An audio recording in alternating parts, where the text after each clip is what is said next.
ચંદ્રગુપ્ત મૌર્યએ કયા વર્ષમાં મગધની ગાદી સંભાળી અને મૌર્ય વંશની સ્થાપના કરી? ઓપ્શન છે ઈસવીસન પૂર્વે 297, ઈસવીસન પૂર્વે 321, ઈસવીસન 100 અને ઈસવીસન પૂર્વે 350. તો ચંદ્રગુપ્ત મૌર્યએ કયા વર્ષે મગધની ગાદી સંભાળી છે?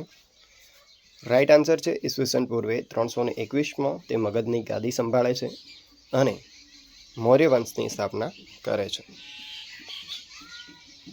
પાટલીપુત્રમાં રોકાણ દરમિયાન મેગેસ્થનીઝે કયા પુસ્તકનું લેખન કર્યું જેનાથી મગધ સામ્રાજ્યના વહીવટ વિશે માહિતી મળે છે? મહાભારત, ઇલિયાડ, ઇન્ડિકા કે વિધાન? તો પાટલીપુત્રમાં રોકાણ દરમિયાન મેગેસ્થનીઝે ઇન્ડિકા નામનું પુસ્તક લખ્યું હતું. ચંદ્રગુપ્ત મૌર્યએ કયા ગ્રીક રાજાને હરાવીને કાબુલ, કંદહાર, હેરાત અને બલુચિસ્તાન એ 4 પ્રદેશો જીત્યા હતા? ઓપ્શન છે સિકંદર, એન્ટિયોક્સ, સેલ્યુક્સ નિકેટર કે ડેરિયસ? રાઈટ આન્સર છે સેલ્યુક્સ નિકેટરને હરાવીને તેણે કાબુલ, કંદહાર, હેરાત અને બલુચિસ્તાન એમ 4 પ્રદેશો પર જીત મેળવી હતી.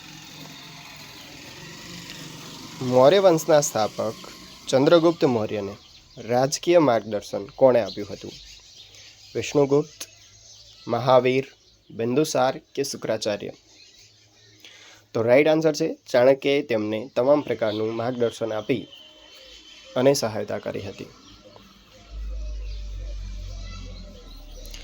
મૌર્ય સામ્રાજ્યની દક્ષિણમાં કયા પ્રદેશોનો સમાવેશ થતો હતો?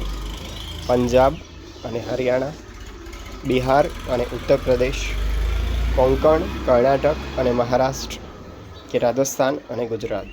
મૌર્ય સામ્રાજ્યની દક્ષિણમાં કયા પ્રદેશોનો સમાવેશ થતો હતો?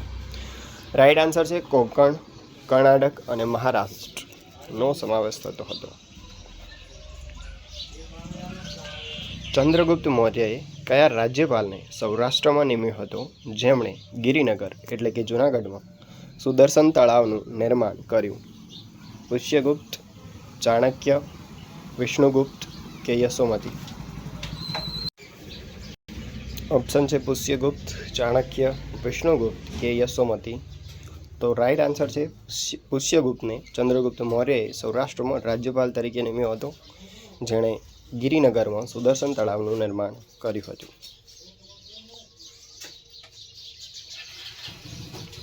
મૌર્ય વંશના શાસક ચંદ્રગુપ્ત મૌર્યનો સંબંધ કયા ગુરુ સાથે હતો જેમણે અર્થશાસ્ત્ર નામનો ગ્રંથ લખ્યો હતો? તો ઓપ્શન તમારી સામે છે.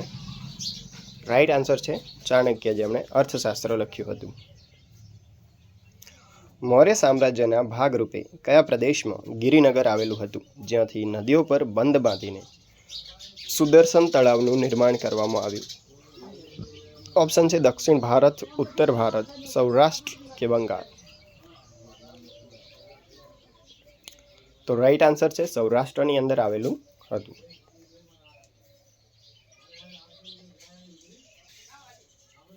ચંદ્રગુપ્ત મૌર્યના સમયમાં મગધ સામ્રાજ્યનું પાટનગર કયું હતું? તક્ષશિલા, પાટલીપુત્ર, અયોધ્યા કે મથુરા? ચંદ્રગુપ્ત મૌર્યના સમયમાં પાટનગર કયું હતું? રાઈટ આન્સર છે પાટલીપુત્ર. ચંદ્રગુપ્ત મૌર્યના સમયમાં પાટલીપુત્ર રાજધાની હતી એટલે કે પાટનગર હતું. ચંદ્રગુપ્ત મૌર્યએ કયા ગ્રીક રાજાની પુત્રી હેલેના સાથે લગ્ન કર્યા હતા?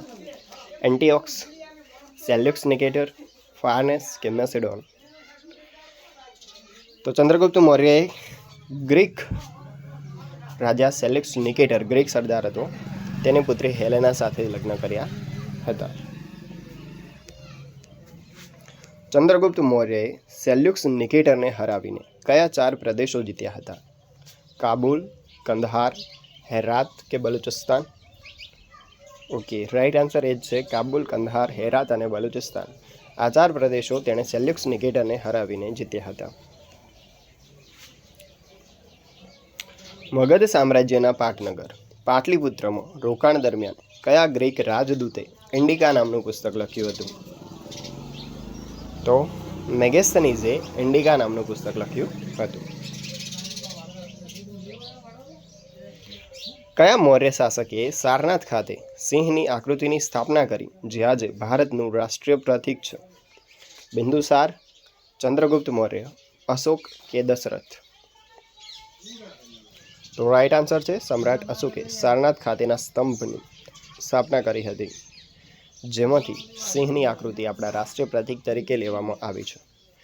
મૌર્ય વંશના ચંદ્રગુપ્ત મૌર્યને કયા ગુરુના માર્ગદર્શનથી મગધની ગાદી મળી? તો અગેન પ્રશ્ન રિપીટ થાય છે, જેનો જવાબ છે વિષ્ણુગુપ્ત એટલે કે ચાણક્ય.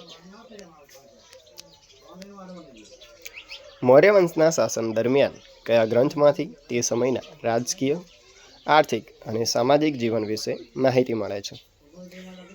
તો રાઈટ આન્સર છે અર્થશાસ્ત્રમાંથી આપણને આ બધી જ માહિતી મળે છે. તો આટલો વિડીયો પૂરો થાય છે. આવા જ વિડીયો જોવા માટે ચેનલને સબસ્ક્રાઈબ કરો. ધન્યવાદ.